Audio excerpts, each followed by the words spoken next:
I had planned another closing message, but I feel compelled to say what I'm about to say.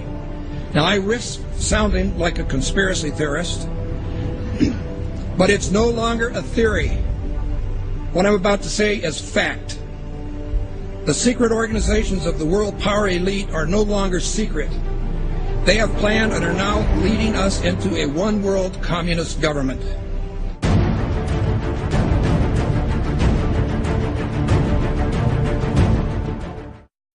Executive order signed by President Obama has sparked controversy on both sides of the political aisle. The National Defense Resources Preparedness Executive Order was signed quietly Friday night. It gives the president the power to control U.S. resources. The Rules Committee is going to meet in the House. They are going to come up with a rule that makes it okay for them to do a same-day bill.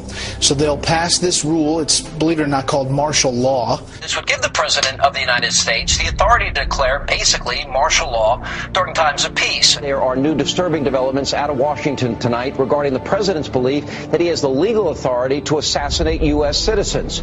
Incredibly enough, it appears that our commander-in-chief actually believes that authority exists not only on foreign soil, but right here on American soil as well. But Senators McCain and Levin have added this legislation which would authorize the president to declare the entire United States of America, all 50 states and all territories, to be a battlefield, right, even though there's no battle, thanks be to God, going on here. War on terror is different. And that would authorize him to use commander-in-chief authority in the United States, to use the military to arrest people in the United States who, in the president's opinion, are enemies of the country.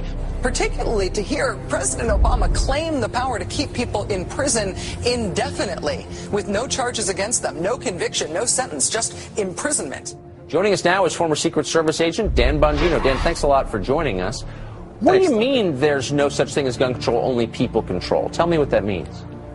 Tucker, this is larger ideological ploy by this administration. They're not being authentic with America, whether it's the sequester, health care, or the gun control issue. What they do is they manipulate an emotional crisis, a national emotional crisis, to further an ideological agenda which involves the evaporation, the slow disintegration of your civil rights, your liberties, your ability to live and let live. And it's a disturbing pattern that, frankly, is really starting to get under my skin. The US is funneling money into tracking systems that are threatening to make the very concept of privacy a thing of the past. It could mean people's every move being used against them to keep them under surveillance.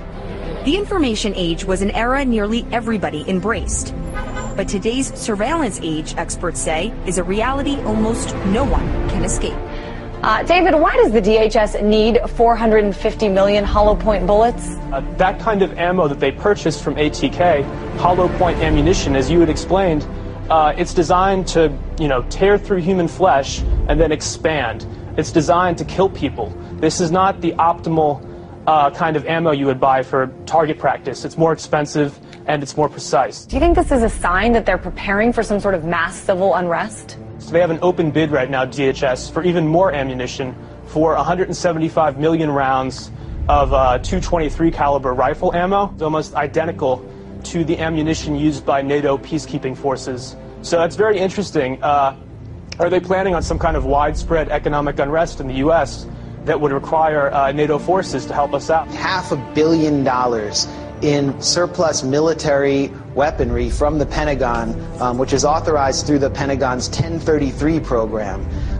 During the late 70s, Congress passed legislation called Posse Comitatus, barring the military from operating on American soil. And in the early 80s, there was an effort to circumvent that in Congress by arming police with military-grade weaponry. And now we're seeing that play out in the streets. People in the inner city in the U.S. have been experiencing this. So civilians in the U.S. are now up against basically military-style policing